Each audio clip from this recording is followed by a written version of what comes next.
I look down on him because I am upper class. I look up to him because he is upper class. I know my place. In the 21st century, you might think climbing the social ladder has got easier, but actually it's getting harder. In many rich countries, the class you're born into still dominates your chances of making it. No one talks about these sort of hidden privileges that are going on underneath the surface. Even in America, the so-called land of opportunity, your chances of climbing up the income ladder are some of the lowest in the rich world. What the data suggests is that we're not such a land of opportunity after all. This lack of social mobility is causing serious political rifts. When people feel they just don't have a shot, that's what leads to disaffection. It leads to radicalism in politics. So what's gone wrong, and what can be done to improve social mobility?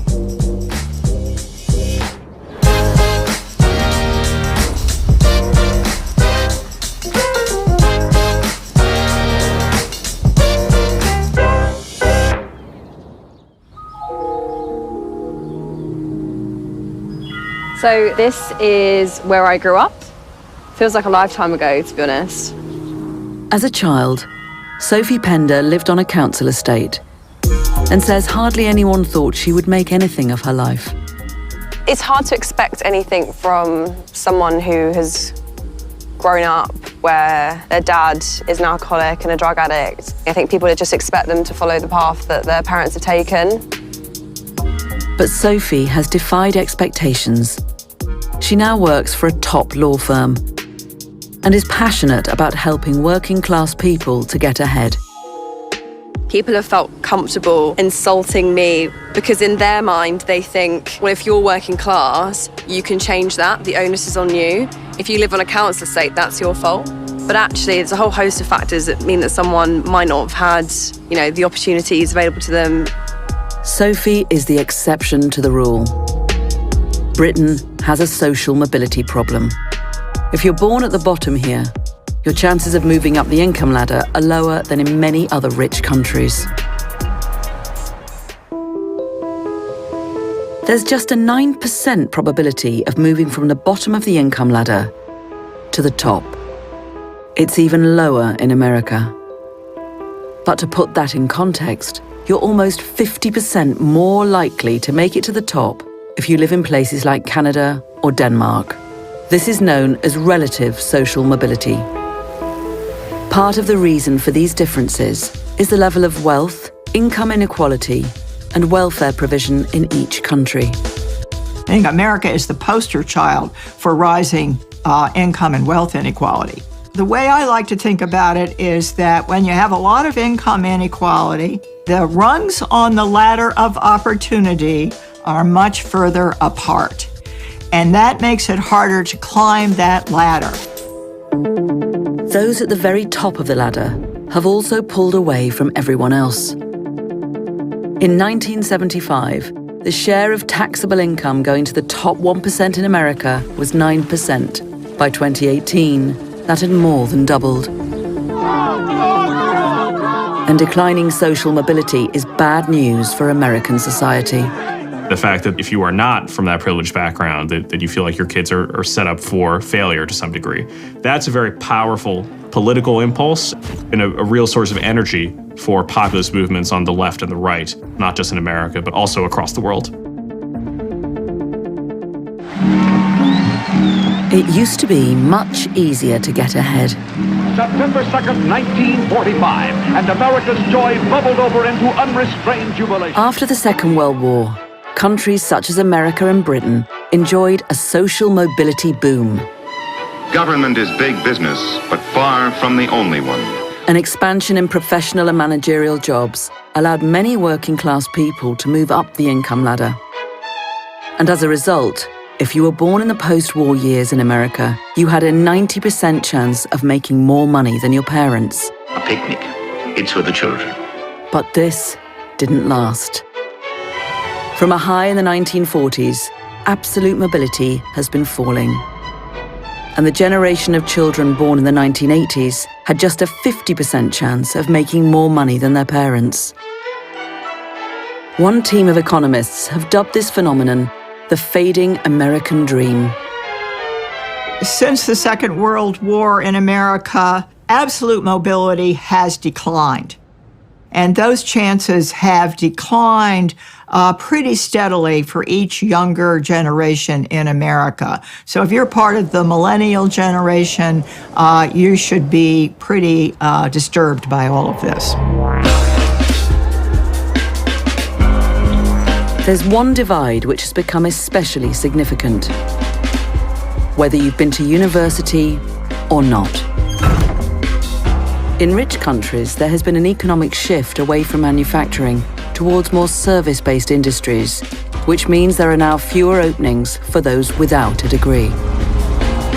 Education has now become the new determinant of people's incomes and life chances, much more than it was 50 or 60 years ago. Now, that revolution has minted winners, particularly in highly paid service sector jobs, doctors and lawyers. For the lower and middle class, it condemns them to a bit more of a precarious financial situation. So what can be done to bridge this social divide and widen access to higher education?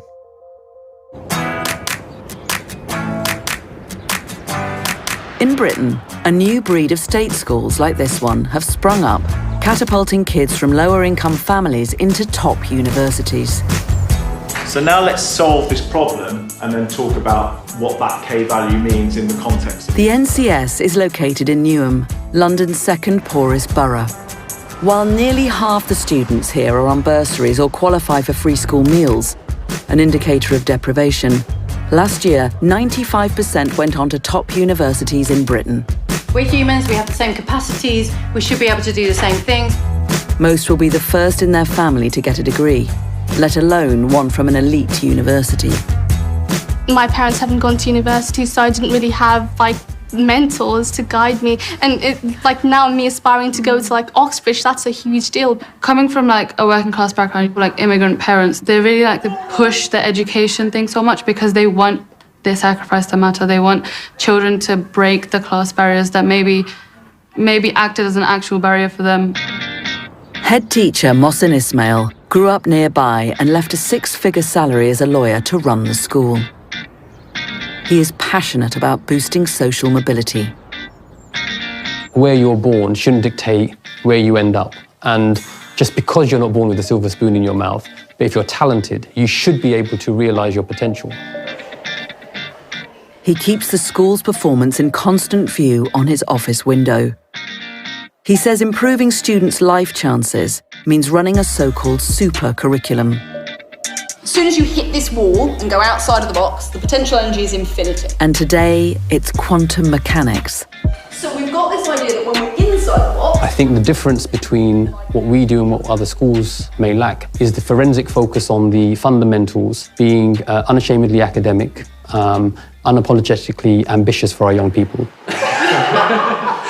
You've got it all worked out. It probably helps that the school only takes the very brightest. Last year, they had 4,000 applications for 300 places. How many pieces of clothing are taken? 100? Yeah. And schools like this are starting to make a difference by challenging private fee-paying schools, bastions of Britain's class system. You're not so clever, you can't afford the fees, so we all... Schools like Eton College have long been pilloried in comedy sketches like this for disproportionately feeding Britain's elite. Just over a third of the nation's prime ministers were educated there.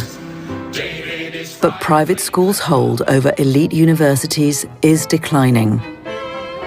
In 2016, around 40% of UK admissions to Oxford and Cambridge came from private fee-paying schools, despite the fact that only a small proportion of children attend them. But by 2020, that figure had dropped to nearer 30%. We need to have the largest possible attempt to drill down in societies to find talent wherever it is, the hidden Einsteins, as it were. And I think this is one area where Britain is doing quite well compared with the United States. America is one of the only countries in the world to have legacy admissions, where colleges can actively discriminate in favour of the children of alumni. 43% of white students who graduated from Harvard between 2014 and 2019 didn't get in on academic merit alone. This helps perpetuate a cycle, where if your parents are wealthy, you're more likely to graduate than if your parents are poor and did not go to college. What they've created in America is a national ruling class based on educational certificates. They're absolutely obsessed by educational credentials. If you're unfortunate enough to look at the social pages of the New York Times, it's full of saying that so-and-so with a degree from Harvard married so-and-so. Credentialism has become the new mark of being a member of the upper classes. In America, there have been some high-profile efforts to equalize the system of university admissions. Kavika Smith has been at the forefront. Good to see you. It's good to see you. How's the community been? We're trying to build more people like you. Yes. There's not enough being done to help low-income students in America. Growing up, he dreamt of going to UCLA, but didn't get the grades he needed in his SATs, the standardized tests used in college admissions. It's a money gimmick. SATs were first introduced in 1926 as a way of increasing the pool of people admitted to Harvard. But it didn't work out like that. In recent years, Asian and white students have consistently done better on the tests than Black and Hispanic students, and wealthier pupils also outperform their poorer peers. According to the most recent data, a student with a family income under $20,000 can expect to score 136 points less on their writing SAT than someone with a family income of over $200,000. It is susceptible to being prepared for. So access to test preparation, and particularly expensive test preparation, is disproportionately available to students from higher income families. And it's really not a level playing field at all. Along with a coalition of community groups, Kavika took the University of California to court over its use of SATs. And after a lengthy legal battle, the university dropped the tests from its admissions process. The University of California system will no longer consider SAT scores for admission. It could reshape the college admissions process across the entire country. But the result came too late for Kavika, who never made it to UCLA. The lawsuit was never about me. It was affirming because I knew that generations coming after me will no longer have to experience that level of discrimination. Many more colleges are now reconsidering their use of SATs and legacy admissions policies. But some argue tinkering with the admission system will do little to improve deep-rooted inequalities. A lot of the emphasis focuses on elite institutions. I think that misses the point. For inequality, poverty, the composition of UC Berkeley student body, I think, matters substantially less than we seem to think. It is more important to think about disparities in graduation rates from high school than it is the sort of composition of elite student bodies.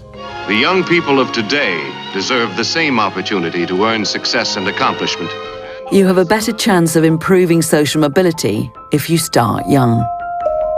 Kids from wealthier families tend to outperform lower-income children as early as primary school. But there is a simple way to boost young children's chances, and it was demonstrated in this small island nation. The story began in the late 1980s. So at that time, I would say there was a lot more poverty than there is now. Some of the homes that we went into, they were really, really very poor.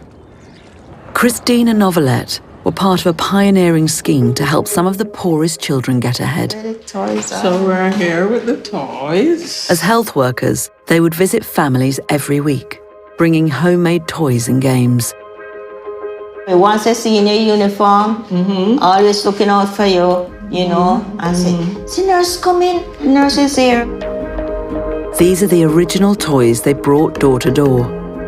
Many made from household rubbish.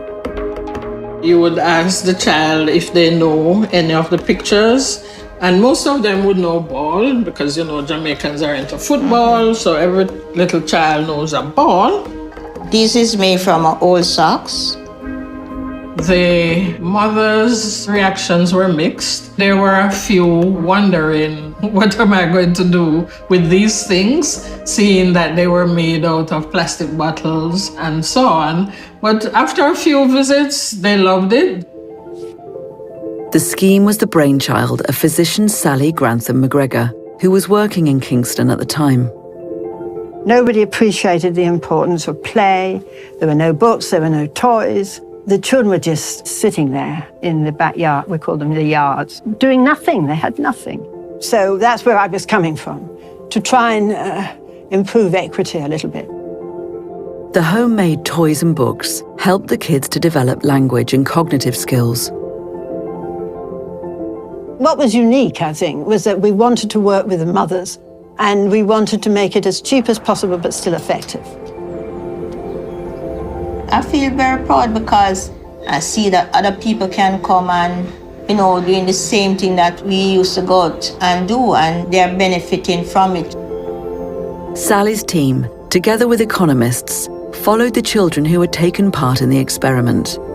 The results were extraordinary. 20 years after the experiment, the children were earning 25% more than the control group, and at the 30-year follow-up, they now earned 43% more per hour. I mean, at the time when we started, I was just desperate to make an improvement at all. But with the long-term follow-up showing such benefits, it's incredibly encouraging. The challenge now is to do it at scale, reach more children. Versions of the Jamaica program have now been set up across the world. One of the most recent is in China. Thanks to rapid industrial development, many people here have lifted themselves out of poverty, meaning the country has a high rate of what is known as absolute mobility. But your chances of moving from the lowest rungs of the income ladder to the top are still very low. It's possible to have a society with high absolute mobility, but still very low relative mobility. And you can think of emerging market economies like India and China. China in particular has taken 800 million people out of extreme poverty in the last few decades, but it's an incredibly unequal society as well. It's not just when and what you're taught as a child which can determine your life chances. It's also where you're brought up.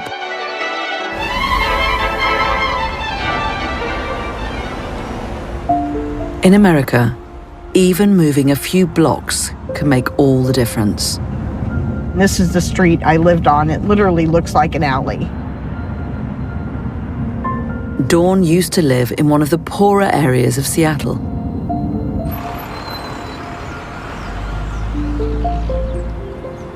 You kind of feel worthless, you know, being here. You don't think much of yourself being here. But thanks to a groundbreaking program, she has moved to a new part of the city. It's like the kids who made fun of me in 6th grade saying that you microwave your chicken to warm it up. It partly kind of saved me a little bit because it has finally allowed me to feel like things are getting better, that everything that I've been doing all these years are leading up to a better life. Under the scheme, people who receive housing vouchers to help cover their rent are supported and helped with the costs of moving to areas of greater opportunity. It's part funded by the Gates Foundation and based on the work of a group of economists. Using decades of data from the Census Bureau, they built a so-called Opportunity Atlas for America. It's a heat map tracking how much children born in the late 70s and early 80s would go on to earn as adults. According to the Atlas data, where you grow up really matters. If you grow up in a low-income family in Harding County, South Dakota, for example, you can expect to earn much more than your parents. But if you're raised in Hoke County, North Carolina, your household income at 35 is likely to be just $22,000, among the lowest in America. The pattern that jumps out is the incredibly high mobility rates of the Great Plains and Upper Midwest. If you ask many people, what's the highest mobility place to grow up in the country? They'll often say, very highly educated cities on the coast, but the highest mobility rates by far are in places like Iowa and Nebraska. These are places where children from low-income families really have just outstanding outcomes. It's not entirely clear what makes these places engines of opportunity. The researchers think it's connected to role models. Most of the areas of greatest opportunity have a high number of two-parent families, as well as good schools and low levels of segregation. According to the Atlas data, children growing up in Dawn's old area can expect to earn $12,000 a year less than those who grow up in her new neighborhood. I literally feel like I'm one of the lottery winners. But even the scheme's advocates acknowledge moving people to better places is simply too costly and labour-intensive to be a scalable solution to improve social mobility. This is never going to be a broad-based solution because we can't just move everyone around. But on the other hand, if you even just take the incredibly narrow view that children who grow up in higher opportunity neighborhoods will themselves grow up to earn more as adults and pay more taxes as adults, you can actually get the program to pay for itself due to these higher outcomes. Moving up the social ladder isn't just about increasing your earnings. It can also be linked to something which is harder to quantify: social capital. The invisible networks that help perpetuate the advantages those from wealthy backgrounds enjoy. Social capital is having people that you can turn to. Oh, do you know someone in this industry? Oh, can you help me with the CV? The really kind of subtle favours that people can call upon. Sophie may be successful now, but she is keenly aware of the importance of social connections, which she lacked when she started out. I think that I've gone to uni expecting to make friends on the basis of my academic interests and my intellect. And what I realised was that actually university was this extension of a public school system that exists in the UK. And it was really strange to me. I didn't have the networks. People would make comments about my accent. They would say, you sound really Essexy, you sound really chavvy. Sophie has founded a group dedicated to changing this. So we're going to let the defences down, let the side there. That's nice, yeah. This is the 93% Club, so called after the 93% of students who attend state schools in Britain. Effectively, what we're doing is we are packaging up privilege, the kind of privilege that you can't see but is definitely operating in our society, and we give it back to students from lower socioeconomic backgrounds. Today, members are having headshots taken for LinkedIn profiles, as well as meeting professional mentors from some of Britain's most successful firms. And actually, something that you think sounds quite mundane, if you explain to someone why that was the most challenging thing you did, it will come across way better. The 93% Club now has nearly 50 branches in universities across the UK. For some of the newer recruits, the group has been a lifeline. Whether you realise it or not, your class and your upbringing ends up playing such a pivotal role in the rest of your life. It gives you these opportunities and trains you. For example, a private school parent might check the CV for the child, but for example, for someone like me, I can't get my mother or father to check my CV because of the fact that they're not educated enough. It will take more than passionate individuals to improve social mobility. It requires governments to commit to improving both access to education and wealth redistribution. It's a huge task, but the post-pandemic world offers a unique opportunity for change. Social mobility and more generally income inequality has really come to the fore of the policy discussion. If there's a silver lining of the pandemic, sometimes it takes a big shock like this in order to really get people focused on all of these inequalities. I think we've dramatically expanded what might be possible over the past year relative to the way people thought about these problems 15 or 20 years ago. Hi, I'm Idris Kaloun, and I'm the Washington correspondent for The Economist. If you'd like to read my briefing on social mobility, then please click on the link that's opposite me. And if you'd like to watch more of our Now and Next series, then please click on the other link. Thank you very much for watching, and please don't forget to subscribe.